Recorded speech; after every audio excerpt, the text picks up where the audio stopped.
Clip number 572۔ اس clip میں آپ قرآن پاک کی سورہ یوسف کی آیت نمبر 55 سے لے کر 56 تک کی تلاوت، ترجمہ اور تفسیر قرآن صراط الجنان سماعت فرمائیں گے۔ بسم اللہ الرحمن الرحیم۔ اللہ کے نام سے شروع جو نہایت مہربان رحمت والا ہے۔ قال اجعلنی علی خزائن الارض انی حفیظ علیم۔ ترجمہ، یوسف نے فرمایا مجھے زمین کے خزانوں پر مقرر کر دو، بے شک میں حفاظت والا علم والا ہوں۔ قال فرمایا، تفسیر صراط الجنان میں ہے، حضرت یوسف علیہ السلام نے بادشاہ سے فرمایا اپنی سلطنت کے تمام خزانے میرے سپرد کر دے، بے شک میں خزانے کی حفاظت کرنے والا اور ان کے مصارف کو جاننے والا ہوں۔ بادشاہ نے کہا آپ علیہ السلام سے زیادہ اس کا مستحق اور کون ہو سکتا ہے؟ چنانچہ بادشاہ نے حضرت یوسف علیہ السلام کے اس مطالبے کو منظور کر لیا۔ وَكَذَلِكَ مَكَّنَّا لِيُوسُفَ فِي الْأَرْضِ يَتَبَوَّأُ مِنْهَا حَيْثُ يَشَاءُ نُصِيبُ بِرَحْمَتِنَا مَن نَّشَاءُ وَلَا نُضِيعُ أَجْرَ الْمُحْسِنِينَ۔ ترجمہ، اور ایسے ہی ہم نے یوسف کو زمین میں اقتدار عطا فرمایا، اس میں جہاں چاہے رہائش اختیار کرے، ہم جسے چاہتے ہیں اپنی رحمت پہنچا دیتے ہیں اور ہم نیکوں کا اجر ضائع نہیں کرتے۔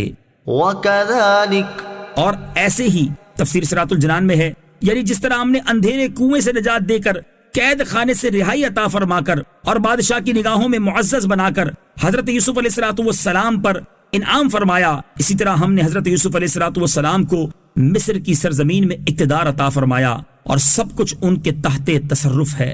حضرت یوسف علیہ السلام کی بادشاہت۔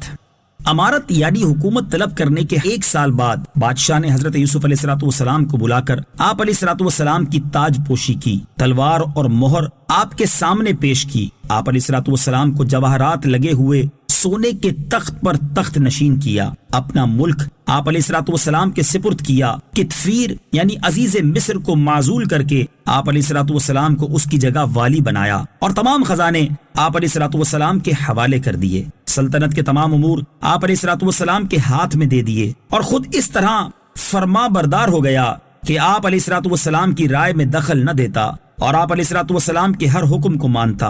اسی زمانے میں عزیز مصر کا انتقال ہو گیا تو بادشاہ نے زلیخا کا نکاح حضرت یوسف علیہ السلام کے ساتھ کر دیا۔ جب حضرت یوسف علیہ السلام زلیخا کے پاس پہنچے تو اس سے فرمایا کیا یہ اس سے بہتر نہیں ہے جو تو چاہتی تھی؟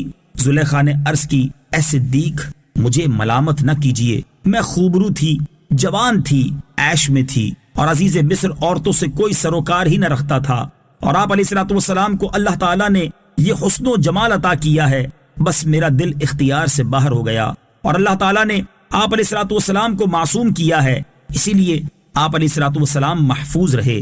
مروی ہے کہ حضرت یوسف علیہ السلام نے زلیخا کو کنواری پایا اور اس سے آپ علیہ السلام کے 2 فرزند پیدا ہوئے، ایک کا نام افراسیم اور دوسرے کا میشا تھا۔ یوں مصر میں آپ کی حکومت مضبوط ہوئی۔ حضرت یوسف علیہ السلام نے مصر میں عدل کی بنیادیں قائم کی، جس سے ہر مرد و عورت کے دل میں آپ علیہ السلام کی محبت پیدا ہوئی۔ آپ علیہ السلام نے قحط سالی کے دنوں کے لیے غلوں کے ذخیرے جمع کرنے کی تدبیر فرمائی، اس کے لیے بہت وسیع اور عالی شان گودام تعمیر فرمائے اور بہت کثیر ذخائر جمع کیے۔ جب فراخی کے سال گزر گئے اور قحط کا زمانہ آیا تو آپ علیہ السلام نے بادشاہ اور اس کے خادموں کے لیے روزانہ صرف 1 وقت کا کھانا مقرر فرما دیا۔ ایک روز دوپہر کے وقت بادشاہ نے حضرت یوسف علیہ السلام سے بھوک کی شکایت کی تو آپ علیہ السلام نے فرمایا یہ قحط کی ابتدا کا وقت ہے، پہلے سال میں لوگوں کے پاس جو ذخیرے تھے سب ختم ہو گئے اور بازار خالی رہ گئے۔ اہل مصر حضرت یوسف علیہ السلام سے اپنے درہم و دینار کے بدلے میں غلے خریدنے لگے، یوں ان کے تمام درہم و دینار حضرت یوسف علیہ السلام کے پاس آ گئے۔ دوسرے سال مصریوں نے زیور اور جواہرات کے بدلے میں غلوں کی خریداری کی، یوں ان کے تمام زیورات اور جواہرات حضرت یوسف علیہ السلام کے پاس آ گئے۔ جب لوگوں کے پاس زیور اور جواہرات میں سے کوئی چیز نہ رہی تو انہوں نے تیسرے سال چوپائے اور جانور دے کر غلہ خریدا۔ یوں پورے ملک میں کوئی شخص کسی جانور کا مالک نہ رہا۔ چوتھے سال انہوں نے غلے کے لیے اپنے تمام غلام اور باندیاں بیچ ڈالی۔ پانچویں سال اپنی تمام اراضی، عملہ اور جاگیریں فروخت کر کے حضرت یوسف علیہ السلام سے غلہ خریدا۔ اس طرح یہ تمام چیزیں حضرت یوسف علیہ السلام کے پاس پہنچ گئیں۔ چھٹے سال جب ان کے پاس کوئی چیز باقی نہ رہی تو انہوں نے اپنی اولادیں بیچ دیں اور اس طرح غلہ خرید کر اپنا وقت گزارا۔ ساتویں سال وہ لوگ خود بک گئے اور غلام بن گئے۔ اس طرح مصر میں کوئی آزاد مرد باقی نہ رہا، نہ عورت۔ جو مرد تھا وہ حضرت یوسف علیہ السلام کا غلام تھا، اور جو عورت تھی وہ آپ علیہ السلام کی کنیز تھی۔ اس وقت لوگوں کی زبان پر یہ تھا کہ حضرت یوسف علیہ السلام کی سی عظمت و جلالت کبھی کسی بادشاہ کو میسر نہ آئی۔ حضرت یوسف علیہ السلام نے بادشاہ سے فرمایا، تم نے دیکھا کہ اللہ تعالیٰ کا مجھ پر کیسا کرم ہے اور اس نے مجھ پر کیسا عظیم احسان فرمایا ہے۔ اب ان لوگوں کے بارے میں تیری کیا رائے ہے؟ بادشاہ نے عرض کی، جو آپ علیہ السلام کی رائے ہو وہ ہمیں منظور ہے، ہم سب آپ علیہ السلام کے تابع ہیں۔ حضرت یوسف علیہ السلام نے فرمایا، میں اللہ تعالیٰ کو گواہ کرتا ہوں اور تجھے گواہ کرتا ہوں کہ میں نے تمام اہل مصر کو آزاد کر دیا اور ان کے تمام املاک اور کل جاگیریں واپس کر دیں۔ اس زمانے میں حضرت یوسف علیہ السلام نے کبھی شکم سیر ہو کر کھانا نہیں کھایا۔ ایک مرتبہ آپ علیہ السلام سے عرض کی گئی کہ اتنے عظیم خزانوں کے مالک ہو کر آپ علیہ السلام بھوکے رہتے ہیں۔